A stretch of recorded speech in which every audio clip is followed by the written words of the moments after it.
जय श्री कृष्ण, जय श्री कृष्ण।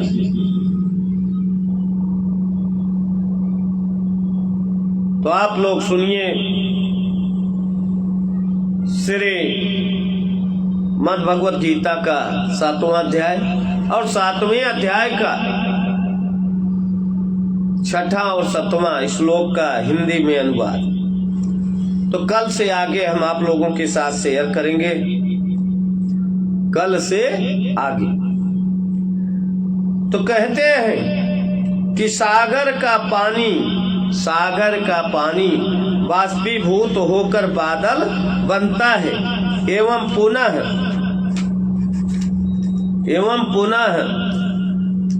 बरस कर कहीं गंगा तो कहीं जमुना, कहीं गोदावरी तो कहीं नर्मदा के रूप में पूजा जाता है। फिर उन नदियों का जल पुनः सागर में ही मिल जाता है। फिर उन नदियों का जल पुनः सागर में ही मिल जाता है। जैसे नदियां सागर से ही उत्पन्न होकर पुनः उसी में लीन हो जाती हैं, ऐसे ही पांच भूत का उत्पत्ति स्थान भी परमात्मा ही है। जय श्री कृष्ण। और प्रलय स्थान भी परमात्मा भी है। जब उत्पत्ति परमात्मा से है और लीन भी उसी में होना है, तो अब भी तो हम उसी में हैं, बस जरूरत है उसे जान लेने की। तो यह सारा संसार केवल रूपांतर ही तो है।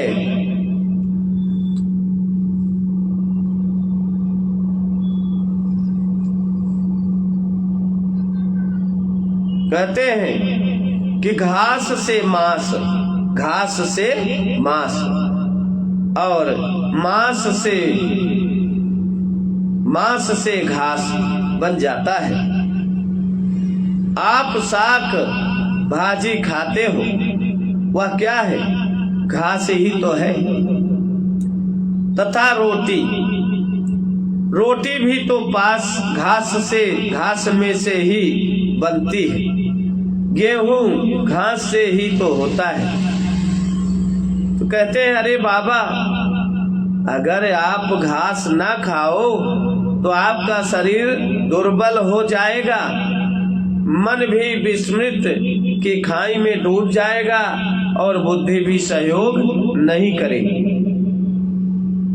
तो आप जो यह घास खाते हो, उससे 3 चीजें बनती हैं। पहला स्थूल भाग, जो मल मूत्र के द्वारा शरीर से बाहर निकल जाता है। दूसरा भाग से रक्त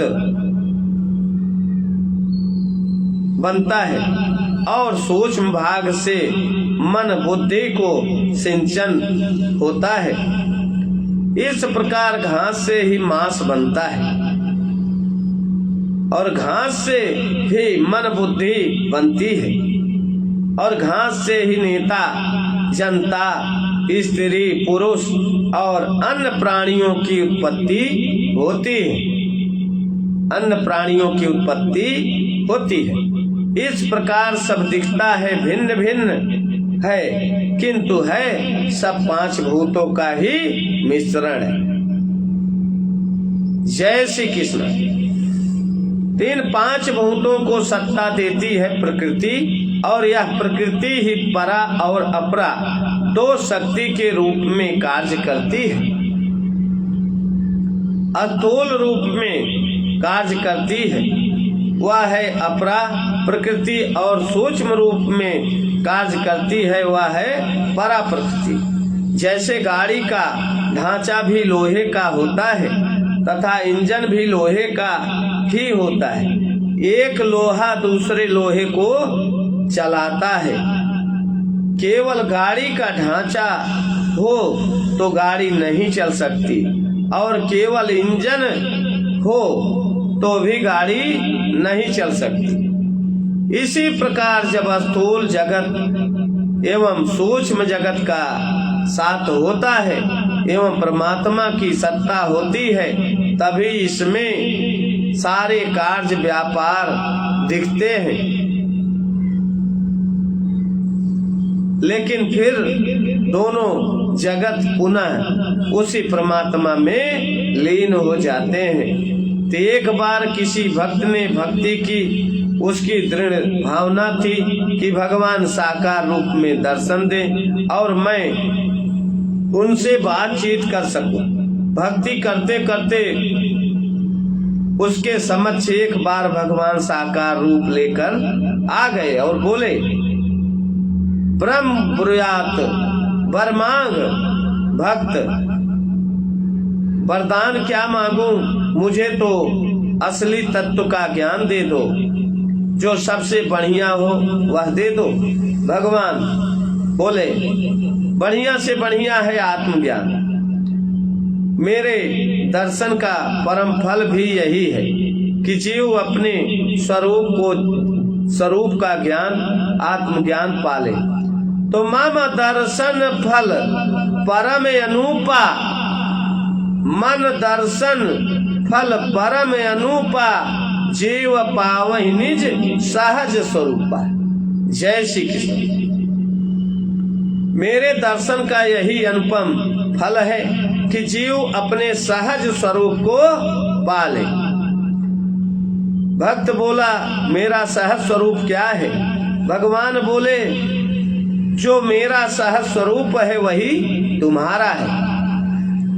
भक्त बोला, भगवान आप तो सृष्टि की उत्पत्ति कर लेते हो, पालन करते हो और प्रलय भी करते हो, तो हम तो कुछ भी नहीं कर सकते, तो आप और हम में एक कैसे हुए? भगवान बोले, तुम्हारा यह साधारण शरीर और मेरा यह माया विशिष्ट स्वरूप, इन दोनों को छोड़ दो। बाकी जो तुम चैतन्य हो वही मैं हूँ, और जिसकी सत्ता से मेरी आंखें देखती हैं, उसी की सत्ता से तुम्हारी आंखें भी देखती हैं।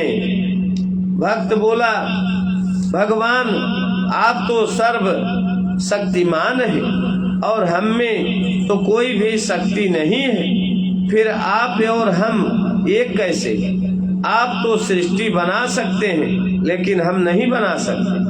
भगवान बोले, अच्छा, आज के बाद जागृत की सृष्टि का संकल्प मैं करूंगा, तब जागृत की सृष्टि बनेगी और स्वप्न की सृष्टि तुम बनाओगे। जय श्री कृष्ण। तो आज हम अपनी वाणी को यहीं विराम देते हैं, कल फिर आएंगे, आप लोगों के साथ शेयर करेंगे। जय श्री कृष्ण। इसके आगे कल फिर आएंगे। जय श्री कृष्ण। तो आप लोग कल आइएगा फिर से। जय श्री कृष्णा, जय श्री कृष्णा। तो आप लोग सुन रहे थे श्रीमद् भगवद गीता का 7वां अध्याय और 7वें अध्याय का 6ठा और 7वें श्लोक का हिंदी में अनुवाद। तो जय सिया राम, जय श्री कृष्ण। तो आज हम अपनी वाणी को यहीं विराम देते हैं। जय श्री कृष्ण।